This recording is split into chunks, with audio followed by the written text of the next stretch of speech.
अस्सलाम वालेकुम। उर्दू कंपल्सरी के नए लेक्चर में आपको खुश आमदीद कहा जाता है। अपने पिछले लेक्चर में हमने ग्रामर इकबाल की नज़्मिया शायरी की 5 अहम खुसूसियात का मुताला किया था। आज के लेक्चर में हम शामिल निसाब, नज़्म, गुल रंगीन और वतनियत का मुताला करेंगे। सबसे पहले हम गुल रंगीन को देखते हैं। अल्लामा इकबाल ने ये नज़्म 1901 में लिखी और रुमानियत की अलमदार रिसाले मकसद की जीनत बनकर ये मंजर आम पर आई। ये नज़्म मुसद्दस की हैयत में लिखी गई है जो 4 बंद पर मुश्तमिल है। अल्लामा इकबाल अपने इब्तदाई दौर की नज़्मों में मगरबी नज़्म निगारों से मुतासिर थे। इस नज़्म में उसकी झलक मिलती है। आपने इस नज़्म में जहाँ शेरियत पर तवज्जो दी है वहीं अपनी फलसफियाना फ़िक्र को भी पेश किया है। इनकी इब्तदाई दौर की नज़्मों में हमें रंग तग़ज़्ज़ुल की झलक भी दिखाई देती है। आपने मगरबी नज़्म निगारों के तसव्वुर को अपनाया ज़रूर है, लेकिन इसमें आप 2 कदम आगे बढ़ जाते हैं और गुल को इंसान के दिल से तशबीह देते हैं। ये आपकी फ़लसफियाना फ़िक्र साफ इस तरह आपकी फ़लसफियाना फ़िक्र साफ दिखाई देती है। अब हम नज़्म के तमाम बंदों की एक अजमाली तशरीह यहाँ पेश करेंगे, जो कि जिसे आप अगर नज़्म का खुलासा पूछा जाए तो उसे आप खुलासे के तौर पर भी लिख सकते हैं, लिखने के अहल होंगे। तारुफ को आप नज़्म की खुसूसियत के हवाले से लिख सकते हैं। फूल जिसकी बनावट में किसी किस्म की कोई गिरह मौजूद नहीं होती, लेकिन अगर इसको खोल कर देखा जाए तो फूल टूट कर बिखर जाता है। जहाँ मगरबी शौरा ने फूल तोड़ने को फूल का कत्ल करार दिया, वहीं आपने इस टूटे फूल को इंसानी दिल से तशबीह दी और कहा कि इंसानी दिल को हज़ारों खराशें आ जाएं, वो चरकी चरकी हो जाए, लेकिन इसके बावजूद इंसानी दिल सालिम रहकर इस्तकामत और पाबंदी का मुजाहरा करता है। इस मकाम पर गुल रंगीन इंसानी दिल से शिकस्त खा जाता है, जो कि इसकी एक मनफी सिफत बन जाती है। फिर आगे गुल रंगीन से मुखातिब होकर कहा कि बाग में आंधी आए, बहार आए, खिज़ा आए या तूफान, तुम इन सब से बेनियाज हो, लेकिन इंसानी दिल दुनिया की आंधियों का सामना करता है। ए रंगीन गुल, तुम्हारी ज़िंदगी तो गुदास और तलब से खराज से बेनियाज और नाआशना है। फिर आगे शायर कहते हैं कि मैं फूल को देखकर खुश हो जाने वाला हूँ, तुम्हें शाख से तोड़ना मेरी आदत में शामिल नहीं है। मुझे ये देखना कि तुम कैसे पैदा हुए, तुम्हारी बनावट कैसी है, मैं सिर्फ बुलबुल की आंख से तुम्हारा नज़ारा करके खुश हूँ। फिर आगे फूल और गुल का मुआवजा करके शायर कहते हैं कि गुल की बेशुमार पत्तियां हैं, लेकिन वो अपनी ज़ुबान नहीं खोलता, और इंसान की सिर्फ एक ज़ुबान है, वह पूरे जहान में शोर मचाता ढिंडोरा पीटता फिरता है। फिर आगे खुद को कोहितूर से तशबीह देकर इनके अंदर मौजूद यकसा और साफ को बयान किया है, और वो यकसा और साफ इनमें मौजूद खामोशी और हैरत है। जैसा कि हज़रत मूसा को कोहितूर पर मौजज़ा देख कर दंग और खामोश हो गए थे, बिल्कुल यूं ही फूल भी खामोश है। शायर ने आगे में इंसान को फूल पर फौकियत दी है। शायर कहते हैं कि ये फूल है जो एक जगह कायम रहता है, लेकिन इंसान वो हस्ती है जो पूरी कायनात में घूम फिर कर इसे अपनी खुशबू से मुनव्वर करता है और हमेशा नई नई दरियाफ्त को सामने लाता है। इसका ज़ौक़ और जस्तजू हमेशा ताज़ा और कायम रहता है। आखिरी बंद में शायर फरमाते हैं कि जब अपने जिगर का खून जलाता हूँ तब कहीं जाकर दुनिया में उजाला होता है। बेशक इंसान फितरत के सामने नातवा, कमज़ोर और मजबूर दिखाई देता है, लेकिन इसकी ये खूबी है कि वो इन मज़ाहिर फितरत की परवाह किए बगैर अपने सफ़र को जारी और सारी रखता है।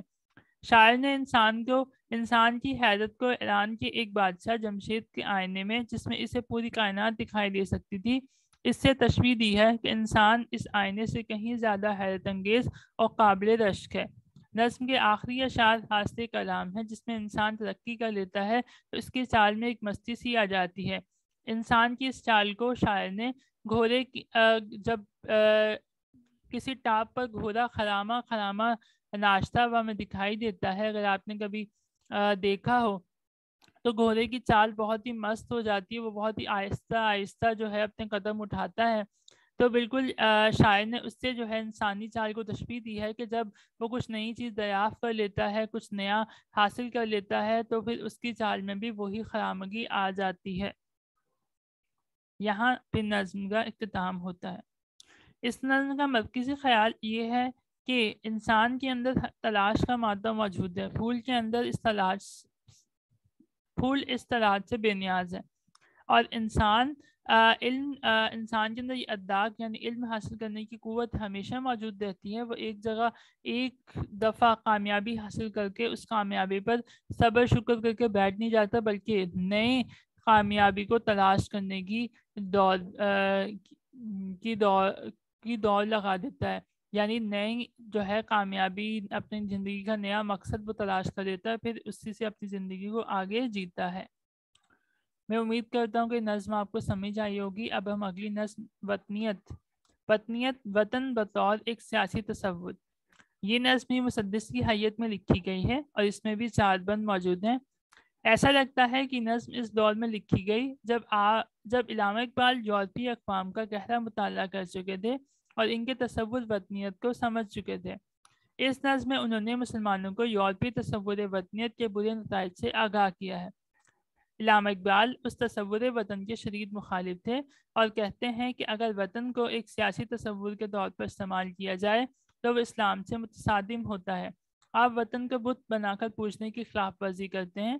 اپنی اس نظم میں علامہ اقبال نے شدید انداز میں مسلمانوں کو یہ ساز لانے کی کوشش کی ہے کہ جو وطن کو بت بنا کر پوچھنے کی جو وطن کا تصور ہمارے ارد گرد پنپ رہا ہے، یعنی یورپ جو تصور وطنیت ہمارے اندر ڈال رہا ہے، وہ اسلام کی روح کے منافی ہے اور اس کے بہت برے نتائج سامنے آ سکتے ہیں.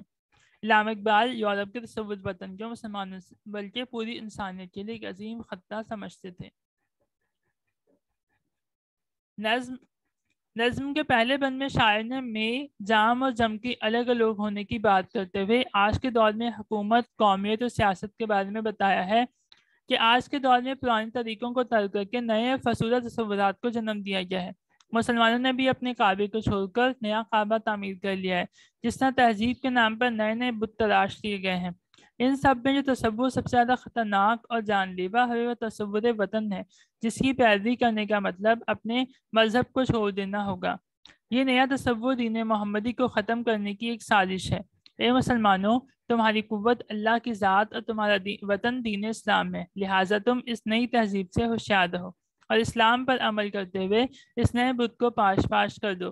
مسلمان کو یہ کہا جا رہا ہے کہ تو غیروں کی غلامی کو چھوڑ کر اللہ کو اپنا حامی و ناصر بنا لے. اپنے نبی کی ہجرت والی سنت پر عمل کرتے ہوئے اس نئے بت کو پاش کر دے. مسلمان کو یہ کہا جا رہا ہے آزادی حاصل کریے. آپ صلی اللہ علیہ وسلم ہجرت کرنا آپ کی سنت ہے، تو مسلمان سے بھی کہا جاتا ہے کہ وہ ہجرت کرنے سنت پر عمل کرے اور اس وطن سے قید سے آزادی حاصل کر کے محبوب الہی کے دین کی گواہی دینے والوں میں شامل ہو جائے. کیونکہ آپ صلی اللہ علیہ وسلم کے نزدیک وطن کا تصور الگ ہے اور نئی تہذیب کا تصور وطن بالکل الگ ہے. ان دونوں نظریوں میں زمین آسمان کا فرق موجود ہے. اس تصور وطن سے دوسرے ملک کو طاقت کی بنا پر زیر ان کے مالی وسائل سے تجارت کرنے کا فائدہ کے نام پر فائدہ اٹھانے کی کوشش کی جاتی ہے. اور اس طرح انگریز ہمارے ملک میں تاجر بن کر آئے اور قابض ہو کر بیٹھ گئے. آج کے دور میں سیاست میں کہیں بھی سچائی موجود نہیں ہے اور طاقت کا قانون نافذ ہے اور کمزور کا استحصال کیا جاتا ہے. یہ وہ نظریہ ہے جس نے اللہ کے قانون کو پارا پارا کر کے دنیا میں موجود قوموں کو تقسیم کیا اور مسلمانوں کو توڑ کر رکھ دیا. یہ تصور دنیا میں فساد لانے کا ذریعہ بنتا ہے. اس نظم کا مرکزی خیال یہ ہے کہ علامہ اقبال کے تصور وطن اسلام کے انسانی اصولوں پر مبنی ہے.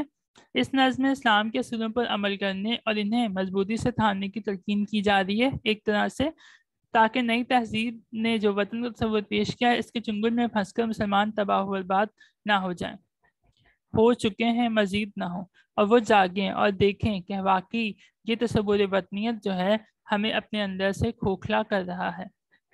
آج کا لیکچر یہیں پہ ختم ہوتا ہے. میں امید کرتا ہوں کہ آپ کی نظم سمجھ آئی ہوں گی. کوئی بھی سوال ہو آپ کمنٹ سیکشن میں پوچھ سکتے ہیں. تب تک کے لیے شکریہ.